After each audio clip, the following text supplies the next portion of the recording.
Welcome to the Line Life podcast. I'm Jeff Postlethwaite, Senior Editor of T&D World, and today we're bringing you more stories of the grit, courage, and inspirational teamwork that it takes to be a line worker.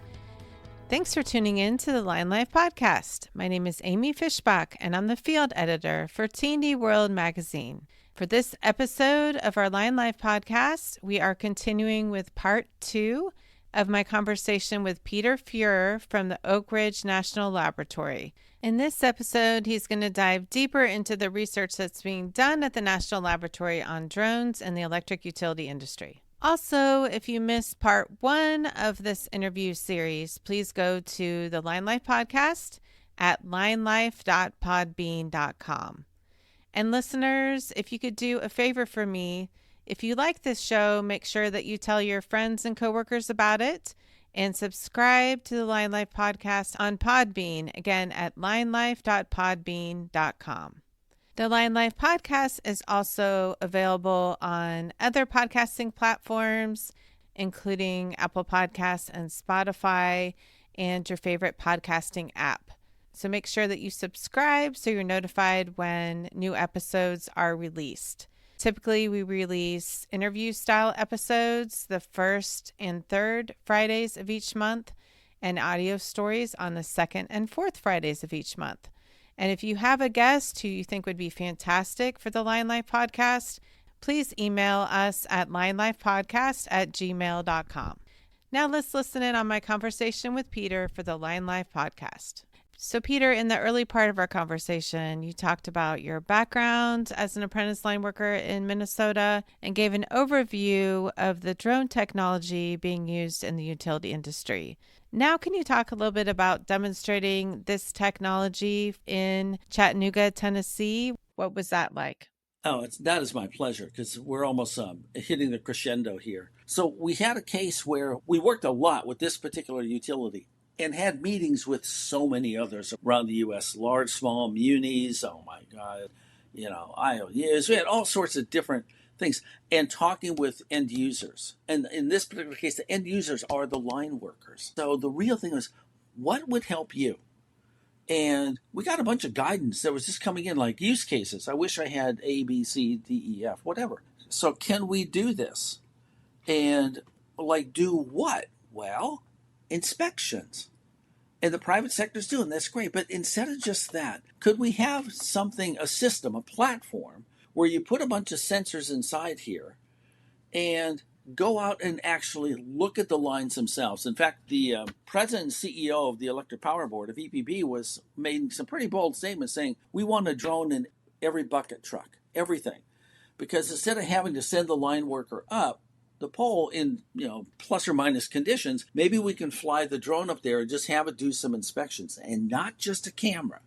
We can measure electromagnetic fields. We can measure arcing or the sounds that are indicative of arcing. We can have ultraviolet cameras, infrared stuff, all sorts of details that'll help the line person figure out what to do. So we did that. Okay? And that went really well. And that led us to the following.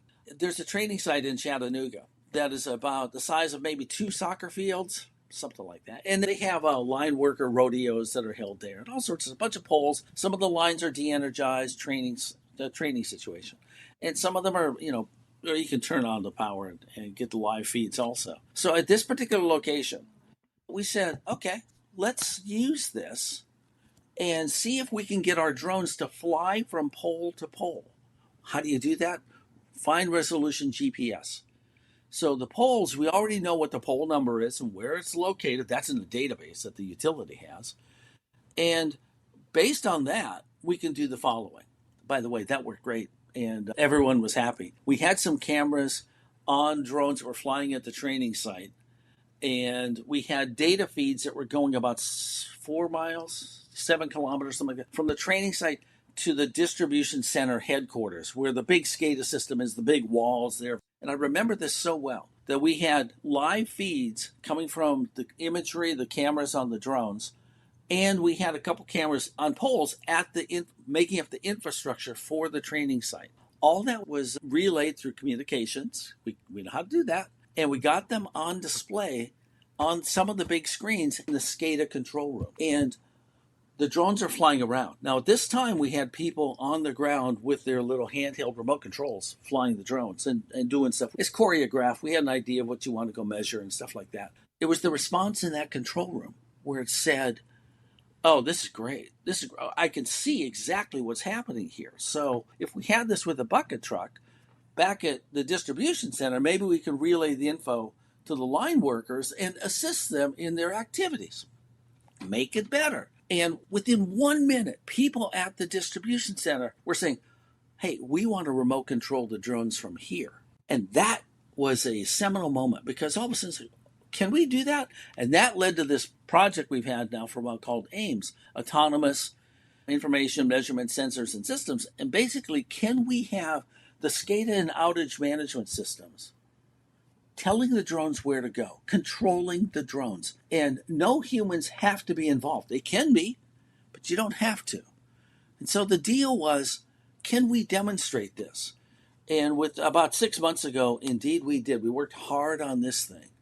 And basically, we demonstrated a remote controlled system where one type of drone is, again, using an analogy that was provided by a VP for strategy at EPB. It said, I'd like this treated like the following. If you go into an emergency room, first thing you're going to see is some triage person or something. I get the medical terms wrong. But you get the idea. And then if necessary, they'll call in a specialist. That's exactly what we do with the drones here. So we have the drones situated at substations inside EPB's network. And if SCADA or outage management, really if the SCADA system says, oh, I'm measuring something, it's kind of awry and it's over here, then the machines can talk to each other to figure out if there's a drone in close proximity. If there is, send out that scout drone to go check out what it's seeing.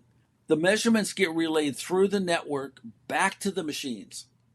And the machine can then say, you know what, I think we need a specialist. And we have drones that are very specialized in what they can measure.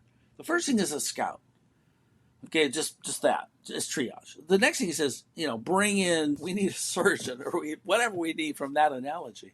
And that's where some of our very specialized drones fly in also and do the measurements, with the measurements reporting to SCADA. And the systems can make a decision then to say, do we need to roll a truck?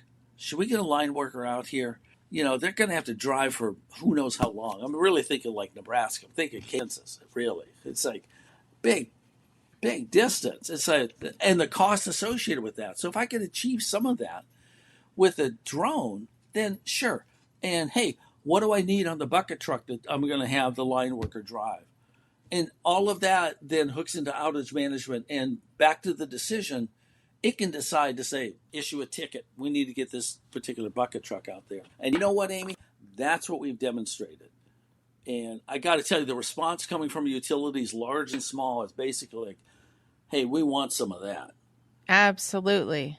Us as a national lab, we can't compete with the private sector. That is sacrosanct. We do not do that, which is great. So a lot of the activities right now inside of our project, if you're used to something called a technology readiness level, it's called like a maturation of technology. It goes from a 1 up to a 9. And when it's a 9, it's a product. And you can go to Home Depot and buy it, whatever. So we're about at a 7 because we've demonstrated it in a realistic operational situation. But we haven't written user manuals and all those things. We're going to toss the tech over the fence, let the private sector pick this up and run with it. And again, there's a lot. I got to add one more thing. Our first examples of this was all about wildfires. Yes. Because some of the sensors we have are meant for measuring stuff in a wildfire type situation, not just what the grid is doing, but also about trees and things on fire. And we did demonstrations in Northwest Montana and all sorts of other stuff. So the drone is a platform. We have simple sensors, that's the scouts. We have specialized sensors, that's something else. We have special things right on top of the drones. Our target price for each one of the drones was like $2,000. So we don't want, because somebody's going to wreck it like I would. I mean, I know that. So we don't want some $15,000 drone that somebody whacks into a guide wire. No, absolutely not. And let's go back to Hurricane Helene, like with the storm response. How can this technology be used in that kind of scenario? Oh, there are two things. Some of our colleagues, again, at Oak Ridge National Lab, not necessarily directly involved with what we're doing for sensors for the grid. When the hurricane had just whacked the particular Big Bend area here in Florida, the request came in from the Department of Energy if our colleagues could grab their drones and they do search and rescue or search and recovery. Oh, right. And so they drove down here from Oak Ridge up in Tennessee. They drove down here to Apalachicola in that particular part of Florida, sort of near Tallahassee. Mm-hmm. And they've been flying drones just to see, what's going on. In our world, we fly drones to see what the grid is doing and to assist those line people. And so, again, same team, but with some of our instrumentation, have been up in the Carolinas where the roads are cut off because of all the horrific damage that's been going on there. So, Peter, do you think that drones could change the face of storm response? I think so. I had discussions with the head of the drone activity at Florida Power and Light, FPL. And they had, at the time, they had about 100 drones that they had purchased.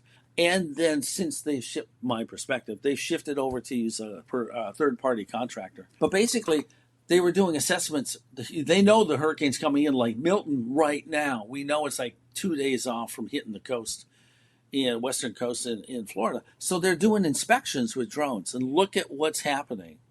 And it's pre and post event. Of course, one thing is they can't handle big winds. They're not up for that. Oh, that's true. But you can also do equipment malfunctions. And Yep. you talk a little bit about that, just the proactive maintenance and how that can expedite things for line workers.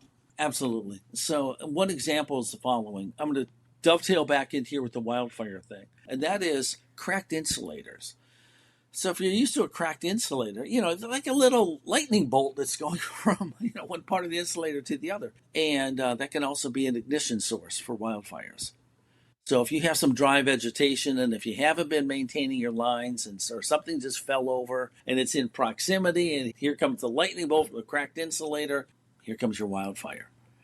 So it's a relatively easy way to fly drones that have specific sensors. These are specialists. Specifically, fly them along the lines and look for indicators of a cracked insulator. This is one example. One of them is we can hear it. Acoustically, we can hear it. And using the beauty of mathematics, you can basically drown out the drone noise. So the props are spinning and they're noisy. And we're trying to hear something, like the little lightning bolts that are happening from the cracked insulators. And there's a way to filter it out using some math, and we've been able to achieve that. And that works well. We also look in the ultraviolet. Our eyeballs don't, but we have sensors that do. And there are ultraviolet discharges that are happening when you see a malfunction in that part of the grid. These are specialists. So we can fly the lines. SCADA's not going to see it. Outage management doesn't see it. A trained line worker would know because that's their job. It's what they do. But we can also have this machine that could augment that. That's really interesting. And then a utility can have a centralized management system, and you can compare the readings to repository of grid data maintained by your laboratory. Talk about how that can really help. A number of years ago, a colleague of ours, a colleague is in quotes, individual that worked at Department of Energy headquarters, so the mothership in D.C., was saying, you know what I'd like? I said, I don't know.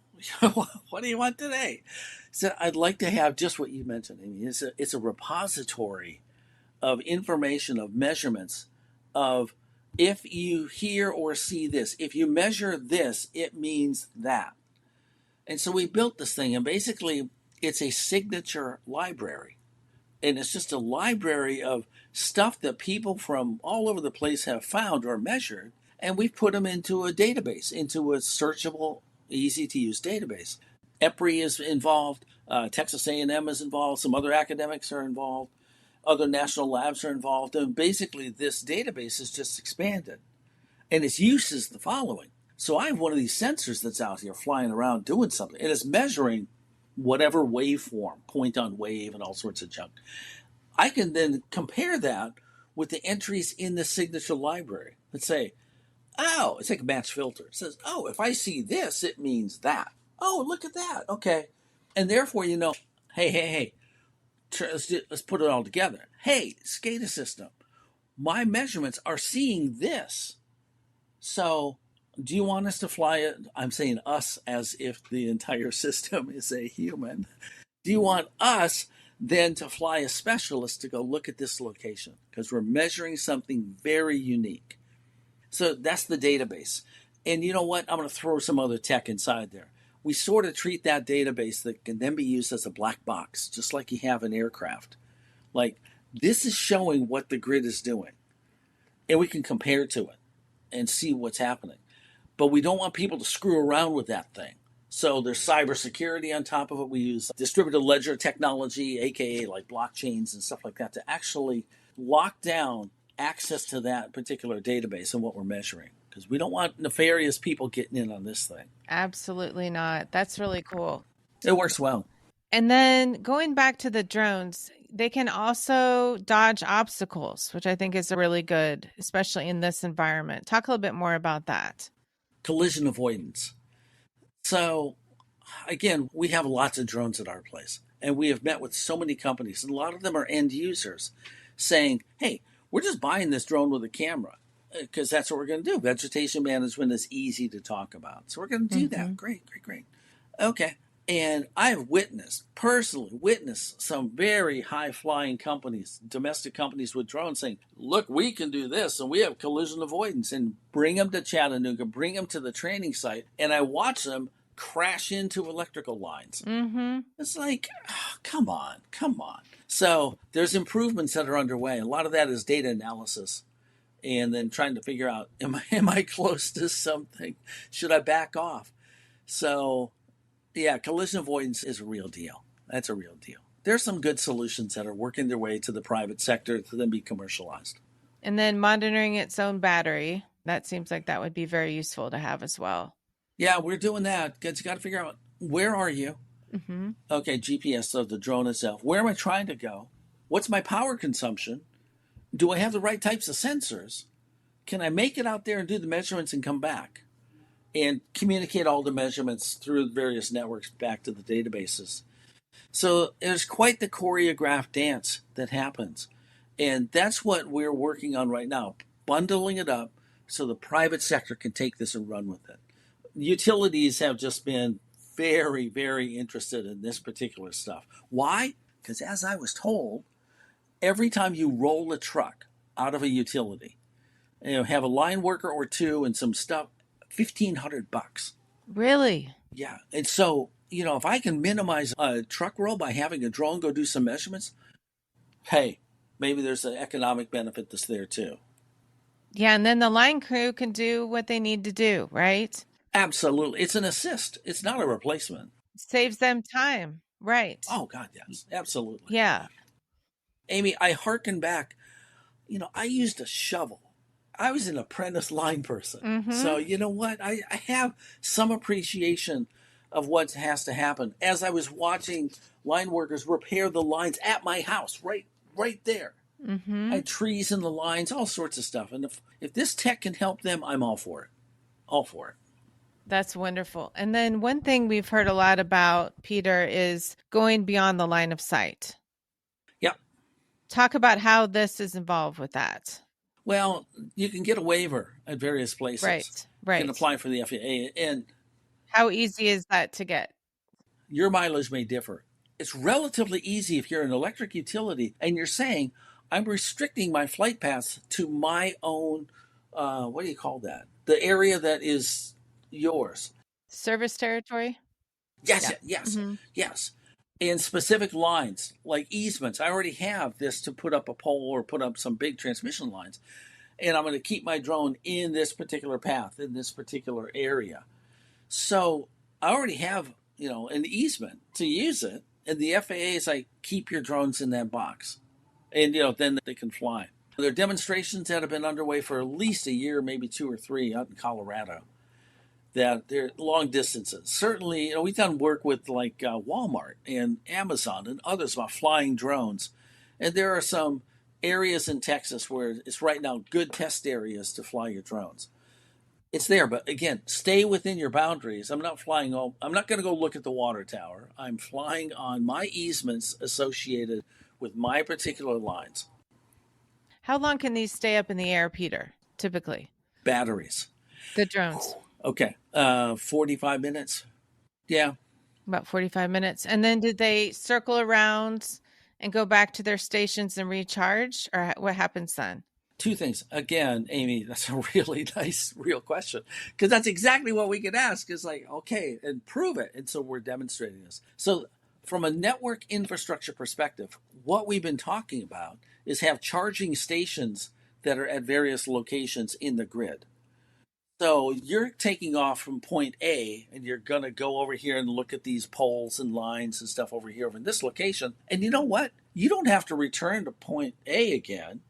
Point B over there is empty. It's vacant parking spot and you can recharge right there. And that gets into we're using inductive wireless charging because wireless charging, you don't have to plug stuff in. You can do induction, no wires involved, charging. So we have little platforms. The drones land on the platform, and that's how they recharge themselves. That is really cool. Kind of like your phone, like a wireless Bingo. charger. Yep. Fascinating. Okay. And we can put those in the grid. At EPB, they just want one of these charging stations or a birdhouse at each one of the substations. They have 130 plus substations. So you'd have one at each place. The network has to keep track of who's where, what parking spots are filled, what's available. Mm-hmm. It's a big coordinated dance, but it all works. It's pretty cool. So, Peter, so the drones that are like the specialist drones that you're talking about that are filming the power lines or maybe looking for cracked insulators or hot spots or whatever, does that data go directly then back to like the operations center, or how is that transmitted? Or is that just like kept inside of the drone? Boy, it's both things. Okay. We got to have local storage. I mean, you don't have to, but we do that. Okay. But if you have a network, and the network could be cellular, it could be Wi-Fi in a certain area, you need enough bandwidth to handle imagery, all sorts of stuff. We've even demonstrated SATCOM. So if that's the case, the drone is in the field, and the measurements in real time are going both to the database, signature library database, and then also to the outage management SCADA system, and then the operators can actually view the stuff. So it's in real time, and that comes back to the request that came 1 minute after the first demonstration that said, we want to remote control the drones from here. And that's what we're after. And the bottom line here says, you can do that, or we have the system to it. It's a machine-to-machine communications. I want to come back to answer that question again. There are various types of sensors. There are various types of measurements that are taking place associated with that. And the beauty of computational complexity is that we can use mathematics to drive the complexity down, which means we can use an inexpensive microcontroller, euphemistically like a Raspberry Pi or something like that, one of these cheap microcontrollers to do on-edge computing and pre-processing of the data and then send it back. We minimize the transmission of the data because I come back to Deborah Estrin, who was at Stanford at the time. I think she was at Caltech, but she's at Stanford. We were sitting on a panel one time in San Diego. And I liked the story because she was talking about wireless communications and wireless sensors and all. It said, every bit transmitted brings you closer to death in a battery-operated system, which is true. I'm taking energy out of the battery to then send the wireless signal out. So if I can minimize the number of bits being sent, I have a longer lifetime with this battery. So hopefully you can see that there's a convergence of technologies that all of a sudden they're here, 2024, 2025. They're actually here right now. And we have inexpensive microcontrollers that cost $30. We know about variable speed fans and how we can use those for better motors, more efficient motors. Here's how to design some. We can freaking print the drone components, the mechanical parts, and put it together. All of this is there. All the computational parts are there. Do you need to refine it? Sure, always. I mean, come on, always. My PowerPoint slides are never quite done. You know, I can refine it. But the applications are there. And as a colleague, one of our sponsors at DOE headquarters calls this thing, it's a system of systems. I'm going to walk you through this, if you don't mind. I'm going to walk you through this one more time. That is, okay, the SCADA system. there's some human around, but the SCADA system sees some disturbance. Something's happening on its grid. Okay. It sends a message to a smaller SCADA system that is inside what we're calling AIMS, our system of specialists and scouts. And basically it says, do you have something in proximity, something being a drone, a scout drone, that has enough battery charge right now, maybe still recharging? Can you fly over there? So that is a little SCADA system that talks to a ground control system that's finding out, where are the drones? Where are they? What do you have? How outfitted are you? And if you find something, then it talks to the flight control system. Now we're talking right to the drone. I want you to go from A to B. And off it goes. And it does some initial measurements. And those measurements come flying back through whatever communication medium we have available. And there's many to choose from. And then it decides locally, should I just send a specialist? And if so, issues the command back to the ground control, who's nearby that can measure what we think is going on here. And then it issues the command, GPS coordinates, take off, away we go. The drones are monitoring their position, others in the area, collision avoidance, battery status, environmental conditions. Do we have a big wind field that's coming in? All these things that then wrap around, drop the data into the secure black box database, and then report it to real SCADA and outage management. Do you want to roll a truck or not? And you just walked all around it, Amy. That's how this system is working. We are hopeful to get funding. We have a proposal at DOE right now to get funding to allow us to take this as a demonstration project. We've done it for TVA, Lenore City Utility Board, Electric Power Board, certainly EPB, to various locations throughout the U.S. and see how it works. I think the industry really needs this. I think this will save a lot of time for the field. I had a few other quick questions. So can the drones fly at night? And what about like rain or moisture? Yeah, they can fly at night. And there are certain, things like requirements, or we see options or capabilities on the commercial side of drones. And great. So what we've designed here are our own drones. They're custom, but with components and systems that are available already. So it's a bill of materials, because at some time we're going to toss it over to some company and they're going to make these things. So sure, it can withstand moisture, yes. Hardcore rain, probably not, because of also the winds associated with that. Right. Okay. And they can fly at night. Yep. Do they glow, or how can they be identified then at night? Yeah, it's they have lights, blinky lights. So I'm not saying this, but I'm envisioning that the mutual UFO network of people around the U.S. are going to start calling in. I'm just... You never know. And now if I see it, I'll know what's going on. Yeah, they have blinky lights that are indicative of... Okay, that's cool. I have to add this. I have a great team. Just a great team. Very multidisciplinary, because there are so many pieces that come into this puzzle. So many things. So I got math people and chemists and, of course, double E's and physics. And, oh, my God. I have a great team. We get along pretty well. Is there anybody, Peter, you want to give a shout out to?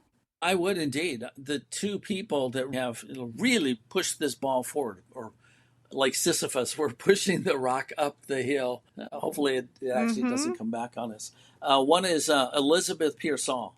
And Elizabeth is just outstanding. She's got the diligence of making sure that this is how this overall system works. And here's how we need to build in or account for issues that may arise in the field. She's just great. We have another colleague, Emma Foley, who is a data analyst who has done some really clever things that helps with the actual then computations on the edge and reduce the number of bits that are being transmitted, because it's going to kill the batteries right there. Those two are just excellent. Just excellent. I got others. Those are the two. That's wonderful. And then how close are we to being able to see this in the utility industry? I know you said we were on step 7 of 9, basically, the commercialization process. Well, this year, by the end of this year. Wow, that's soon. Hold it. Yeah. federal fiscal year. Federal fiscal year. So what does that mean? Well, right. We just entered into a new year. Oh, It starts okay. October 1st. Oh, okay. So it goes to September. Sorry Okay. about that. Hey, wait, what? Anyway, so we're hoping to have readied bill of materials right here. Here's how you, and instructions. Here's how you go do this sometime this summer. So in about 8-9 months, have the package that then we can throw over to the side. We've talked to our tech transfer people here at the lab. They're gearing up for this particular thing. And that's it. I'm anticipating going to at least 5 sites around the United States this fiscal year and doing demonstrations of here's how this works. So we have to kit everything up and make it into a little suitcase and do all sorts of stuff. Bottom line is about a year from now. About a year from now, which they could have potentially before hurricane season or around hurricane season next year, which would be good for them. Tell me about it. Yeah. Yeah, that would be really big. So this is kind of changing the game a little bit. I'm really thinking about this. So in the beginning, the line workers used to kind of get trained on them and they were responsible for flying them. And now instead of doing that, they're actually doing it on their own, and they're just restoring power and rebuilding infrastructure. Right here, they're doing what they're trained to do. Is that kind of what it is? Okay. That is going to change a lot for the industry, I think. Peter, is there anything else that you want to say about this technology or the future of drones for the utilities? For the utilities, it's interesting. I mean, it's sort of like, okay, we have a drone. Oh, it's got a camera. Okay, where's the application? Vegetation management. And that's a real deal. And then here come the wildfires. It's like, okay, so with this particular type of platform, we designed it. Come on, we're not babes in the woods here. So we're like, we designed this to be modular. Like, okay, the drone is a carrying platform. And what it's carrying are the sensors and systems that are tailored to what the application is we're trying to measure. So it's not general purpose. It's like very tailored right for this thing. Hence, acoustic signatures, radio frequency signatures that are coming from when the lines are just the system is not performing as it should. Is it a busted insulator? Is it a transformer that's having a little bit of an issue? We have all sorts of different types of sensors, and it's modular, and they can just be plugged into the platform itself. And those are the specialists, and that's where we get to the place to really help a line worker. Give them an idea of what they're going to encounter. The system, people probably also involved back at the control center. What are they really going to encounter when they get to the site? They're just driven for 90 minutes in your truck. Okay, I hope I have everything I needed in the back, and now I'm here. Let's get to work. And the second part is you could have a drone still in the bucket truck and fly that up to look at stuff. So here's an example. One of the major applications that we were asked to work on, a use case, was utility poles that are rotten, or they have birds inside them. Absolutely. Yes. And that's what we're working on. So that's a data analysis application associated with the types of measurements we're doing. And it's not just visible wavelengths. That's the deal. There's information that shows up in the ultraviolet and infrared that our eyeballs don't see, but we can have a system that does. It's a big deal. So did the pictures go then to the line workers, like to their phones and to their tablets? Or how are they able to see what the drone captures? Oh, we haven't done that part yet. No. I haven't figured that out yet, but that's down the road maybe. It's on the checklist, yeah. So basically, the imagery is going back to MAMA, back to the control center. And then in general, how do they communicate with the line worker? Okay, and then they push it out probably at this point. Okay. Probably, yeah. Okay, that makes sense. So in the beginning, do you think that the drones were more just these general drones that were used for vegetation management? But now you're saying they can be used more as like specialist drones. Yeah, that's right. For the electrical infrastructure, not just for hazard trees on power lines and things like that. That's right. Okay. That's just one of the applications. If this all works out, and if, so basically, what do I mean by that? If we get funding, which I'm anticipating, knock on wood, coming, and we're going to do these demonstrations at various locations around the U.S., we're trying to help some of the tribal locations around the nation. Because, everyone's strapped for cash, especially with the little co-ops, et cetera. That's what I work for. Absolutely. So, we'd like to do that. Maybe we can find a demonstration site that'll be somewhere near Kansas City, and you, Amy, should come out and see this. I will absolutely love to see that. Yeah. Come out. We have lots of utilities and co-ops and things. So come on out. I would love to talk to you again about this because I think this is a huge story and one that we need to get out there. This is very interesting. Well, you're so kind. We think it is too. We think it's a good project. It's a good thing. It will help poor little apprentice lineman using a shovel. Well, thank you so much, Peter. You've done some amazing work with this technology, and I think it's going to save the line workers a lot of time and hopefully make them a lot safer out in the field. I hope all of that happens. Indeed, that is a real goal. And I want to hit this again. I'm fortunate. I have a really good team. And we got a lot of stuff here. And when we started this a while ago, saying we're going to do this automated now, we're just going to have machine-to-machine communications. And most of my colleagues are looking at me like, he's lost his mind again. And within 1 year, bang, we had it delivered and demonstrated. And this is a real deal. It's a real deal. You're solving a big problem, Peter. Yeah. I hope you guys get funding. I'm serious. This is something that utilities, probably even all over the world, could benefit from. You're very kind. I think so, too. All right. Well, I enjoyed talking to you today, Peter. Thank you so much. The pleasure is mine. Thanks for listening to this episode of the Line Life Podcast. And if you haven't had the opportunity to listen to part 1 of this interview series, make sure you check it out on Podbean, in which Peter talks about his time as an apprentice line worker in Minnesota before he goes on to get his master's and PhD in electrical engineering and work for NASA and then for the Oak Ridge National Laboratory. So learn a little bit about the man behind the research, and then also look for a story in T&D World magazine in 2025 about this project. So thanks again for listening and supporting the Line Life Podcast. This episode of the Line Life Podcast was written, recorded, and edited by Amy Fishbach. It was produced by Jeff Postlethwaite. That's me. To listen to past episodes, visit www.tdworld.com/podcasts or find us at Podbean. You could also drop us a voice memo or message at linelifepodcast@gmail.com with your comments on this episode. We'd love to hear from you. Please follow this show on Podbean or your favorite podcasting app to be updated when new episodes are released. Thank you for listening.